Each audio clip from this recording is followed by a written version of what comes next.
صاحبتك قالت لك اديني رقمه وانا صالحكم على بعض وانت صدقتيها؟ يا خيبتك يا خيبتك يا خيبتك. عايزه تعرفي ليه؟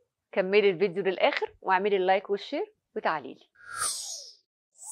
طبعا هتتعصبي وتنططي وتقولي لي لا كله الا صاحبتي، ايه الهبل اللي انت بتقوليه ده يا بسبوسه؟ دي عشره عمري وحبيبتي وبننام ونقوم ونعيش ونذاكر ونموت مع بعض، وتقعدي بقى توهمي وتضحكي على نفسك. عارفه ليه؟ عشان دي بقى اللي هتوريكي خيبتك يا خيبتك. اصل يعني يا حبيبتي لو متخانقين انت وهو ما تتصالحوا، هو انتوا نغه؟ روحي يا حبيبتي نزلي لك صوره كده في فستان وميك اب، وصوره فيها شكلك حلو، او لابسه بلوزه جديده وهوت شورت وكات، هتلاقيه بيجري وراكي رهوان ويكلمك ويصالحك في ثانيه. ايه بقى اللي يخلي زئرده صاحبتك تتحشر في النص وتقولك انا لازم اصالحكوا؟ ليه بجد؟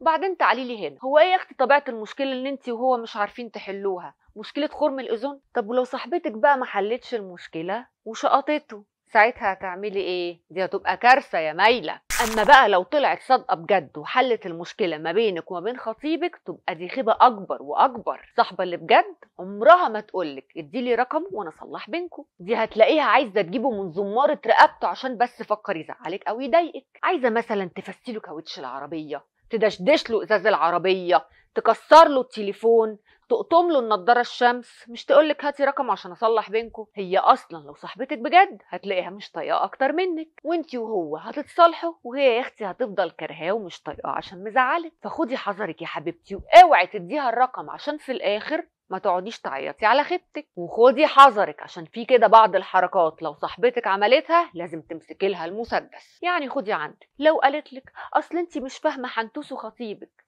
لو قالت لك اصله حنين قوي خطيبك، لو قالت لك اصله شيك قوي خطيبك، لو قالت لك اصله غيور قوي خطيبك، والله يا زئرده يعني هي فاهماه وانت يا موكوسه مش فاهماه. يعني لو قالت لك حنتوسي خطيبك عصبي قوي معلش استحمليه، قولي لها تعالي استحمليه انت يا اختي. هي لو صاحبتك بجد هتقولك هو بيتعصب عليكي كده ليه، اقفلي السكه في وشه. ولو جت في يوم قالت لك ده بيحبك وبيخاف عليكي، انا نفسي اتخطب لحد زي كده، اقطعي علاقتك بيها فورا. ولو قالت لك انت ظلماه وهو خساره فيكي، سواء قالت كده بجد او بهزار، اقفلي السكه في وشها واقطعي معاها فورا، عشان لو بتحبك بجد هتشوفك انت كتير على اي حد. وطبعا يا حبيبتي مش محتاجه اقولك لو هو قال ايه بقى على صاحبتك تقطعي معاه فورا، عشان الحاجات دي بتتحس قبل ما بتتقال. خلي بقى عندك نظر واحساس وخلي بالك من حنتوسه صاحبتك. انا بسنت النبراوي، تابعيني في خيبتك عشان نشوف خيبتي وخيبتك.